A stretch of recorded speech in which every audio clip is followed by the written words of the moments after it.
A new father, and it was my family's first real walk in the woods. My 5-year-old Jay was thrilled about the fact that we were walking off trail today with walkie-talkies, and my wife liked that they had a static-proof 3-mile range. That allowed us to take our guard down while we were picking a load of morel and chanterelle mushrooms we stumbled across. When we looked up, Jay was gone.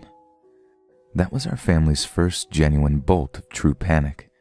We frantically called out for him on the walkie-talkie with no reply, then ran in the general direction that we thought our son had wandered, before finding his sticker-plastered radio on the ground.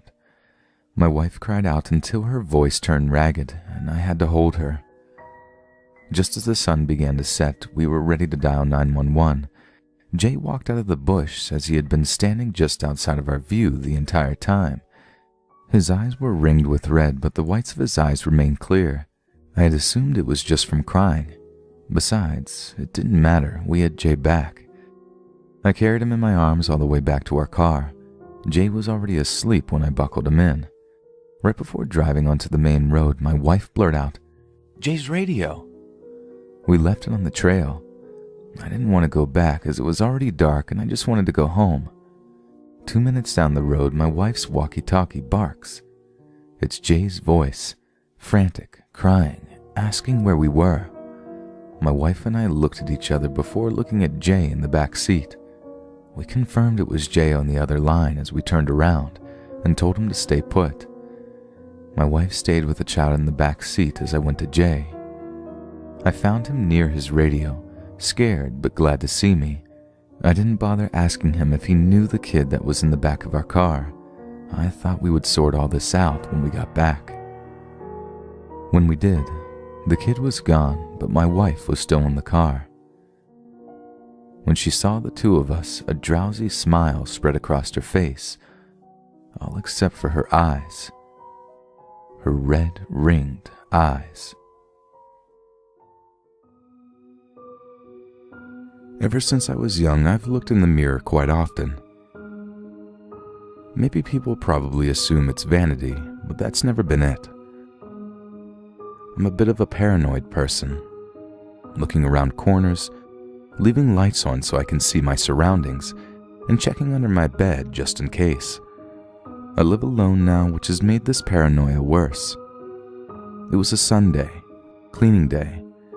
As I scrubbed the bathroom, I had to walk by the mirror to get a bottle of bleach for a stain that had been bothering me for a long time. I still feel shivers thinking about the moment I realized my reflection didn't match myself. She looked afraid. Taking this as a bad omen, I left the room as is, not even bothering to finish cleaning up my husband's blood. I'm the kind of coworker everyone hates. I'm the coworker that steals from the fridge. I know it's rude and selfish, but everyone else's things just taste so much better than my bag lunches. Plus, I have to admit it's pretty funny at how upset my colleagues get when they notice things missing. They'll yell, "For Christ's sakes, it was labeled," and "What kind of monster would do this?" It got to be such a huge ordeal that the office set out on a witch hunt for the culprit.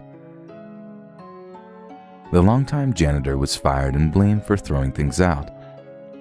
I stopped stealing for a while and things went back to normal, but I couldn't help peeking in the fridge and seeing all those treats staring me down.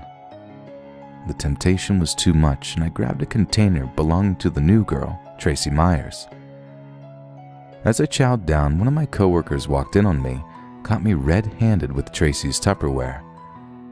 Instead of calling me out or making a scene, he just left the room without a word. I suppose he knew that no one would believe him. I finished eating right as my pager went off, so I methodically washed my hands and straightened my tie before heading back into the operating room. My newest patient, Tracy, was prepped for me to perform her heart transplant. The only problem was that someone had stolen it from the fridge.